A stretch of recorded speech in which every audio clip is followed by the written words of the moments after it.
네, 9.13 대책의 후속 조치로 오늘부터 2주택 이상 가진, 즉 다주택자는 은행 등에서 전세자금 대출이 강화된다고 합니다. 네, 이같이 다주택자들에 대한 전세자금 대출이 강화되면서 우리 부동산 시장에는 또 어떤 영향을 줄지 가장 관심이 쏠리고 있죠. 자세한 내용 전문가와 이야기 나눠보겠습니다. 구본기 생활경제연구소 구본기 소장입니다. 어서 오세요. 안녕하세요. 네. 자, 본격적인 얘기에 들어가기 앞서서 최근 부동산 전세 시장 흐름이라고 할까요? 어떻게 보시는지요? 우선 전세 구하기 어렵다 이 말은 좀 사라진 것 같습니다. 한 2, 3년 전만 해도 그 소위 완전 전세 말고 반전세 있잖아요. 네. 전세 보증금 내고 월세 조금씩 내는 거 이런 형태만 해서 지금 그때 현장에 전세 구하기 힘들다라는 말이 있었는데요. 이건 확실히 완전히 사라졌고요. 아무래도 요즘 그 투자가 유행이라서요. 그 부분을 떠받치느라고 전세 물량이 많이 풀린 것 같습니다. 그리고 또 걱정되는 거는요. 최근에 매매가가 굉장히 많이 올랐단 말이에요. 그래서 네. 매매가가 많이 올라서 전세가랑 매매가 대비 갭이 커져서요. 이 갭을 메우기 위해서 전세가가 오르지 않을까 걱정했는데 지금까지 그런 급등 어떤 그 신호 같은 것들은 나타나지 않고 있습니다. 최근에 또 전세자금 대출을 받는 사람이 급증했다고 하는데 실제로 얼마나 늘었나요? 아무래도 요즘 유행하는 갭 투자를 떠받치는 게 전세다 보니까는요. 이게 좀 상당합니다. 소위 시중 5대 은행 있지 않습니까? 네. 대출 총 잔액을 보면은요. 그러니까 재작년 그러니까 2016년 9월에 30조 원 정도 됐고요.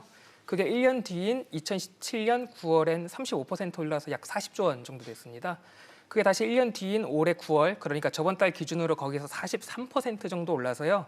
약 60조 원 정도 됐습니다. 그러니까 2년 새에 전세자금 대출이 거의 2배가 는 거죠. 네. 자, 오늘부터 이제 9.13 부동산 대책 후속 조치로 다주택자 대출 규제가 강화되죠. 자세한 내용 좀 짚어주실까요? 네네. 은행이 전세자금을 해줄 때 그 보증을 해주는 공적 기관 등이 있거든요. 네. 그 기관이 크게 세 가지가 있습니다. 첫째가 주택금융공사, 줄여서 주금공이라고 하고요. 다음은 주택도시보증공사, 허그, 그리고 서울보증보험 이렇게 있는데요. 주금공이랑 허그는 공적보증기관이고요. 네. 그리고 서울보증보험은 민간기관입니다. 이번에 이 기관들이 해주는 전세보증금 대출 보증을 규제하게 됐고요. 그 규제 대상을 크게 두 부류로 분류할 수 있습니다. 네. 첫째가 다주택자입니다. 네. 네. 집 2개 이상 가진 사람들 있지 않습니까? 이분들은 아예 전세자금 보증이 전면 제한됩니다. 그리고 둘째가 고소득 1주택자요. 그 부부 합산 소득이 1억 원 이상일 경우에는요, 그 전세보증금 대출 보증이 제한됩니다. 다만 이 부분은 공적 보증기관인 주금공이랑 허그만 해당되고요. 그 서울보증보험은 1주택자인 경우에는 소득 규정을 따로 따지지 않습니다. 네. 네. 그렇군요. 또 이번 대출 규제는 1주택자도 강화가 되는데 그러니까 이제 고소득 부부 소득 합산이 1억 원이 넘는 경우 대출 제한이 있는데 무주택자라고 하더라도 그렇게 제한이 있는 겁니까? 아닙니다. 정부 정책 기조는 지금 무주택자는 제한하지 않겠다거든요. 아, 예. 그러니까 무주택자는 바뀐 게 아무것도 없다라고 생각하시면 됩니다. 네. 네. 자, 그래서 이번 그 대출 규제 전에 기존의 전세 대출을 받으시는 분들은 만기 연장할 때 강화된 기준이 적용이 되는 거죠? 네, 이게 또 중요하죠. 네. 이게 아까 제가 두 부류를 구분했잖아요. 다주택자랑 1주택자 마찬가지입니다. 네, 먼저 다주택자는요. 원칙적으로 아예 연장이 안 됩니다. 네. 아예 연장이 안 되는데 다만 조건부로 1회에 한해서 연장을 해줍니다.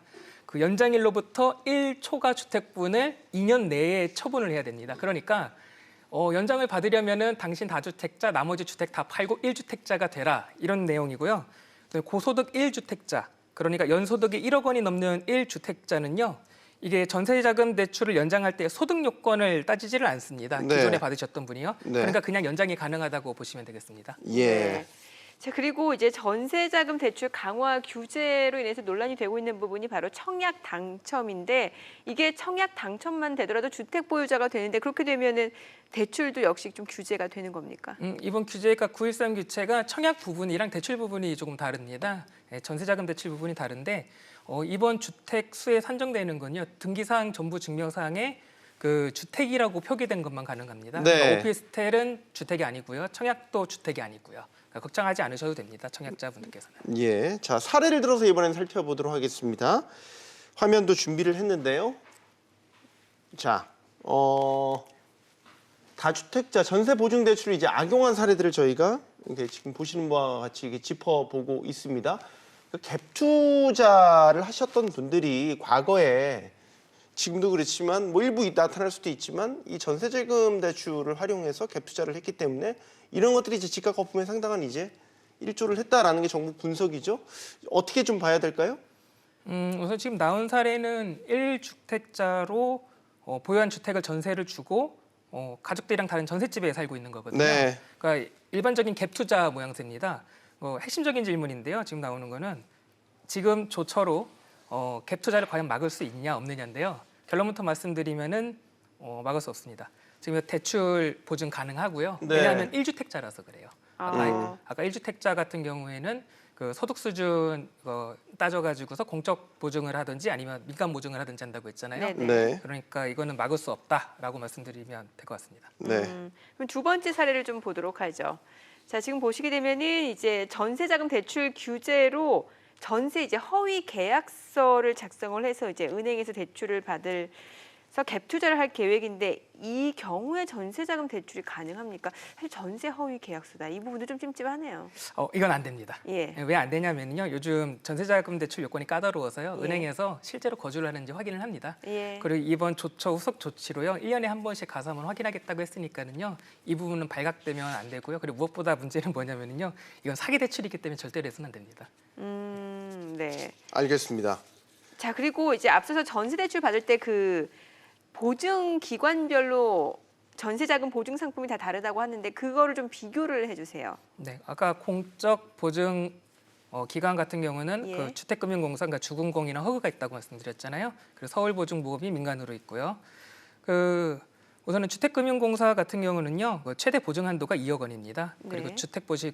도시보증공사, 그러니까 허그는 4억 원이고요. 서울보증보험 같은 경우는 5억 원 이내에서 신용 등급별로 차등을 또 합니다. 가장 중요한 게 그 보증료인데요.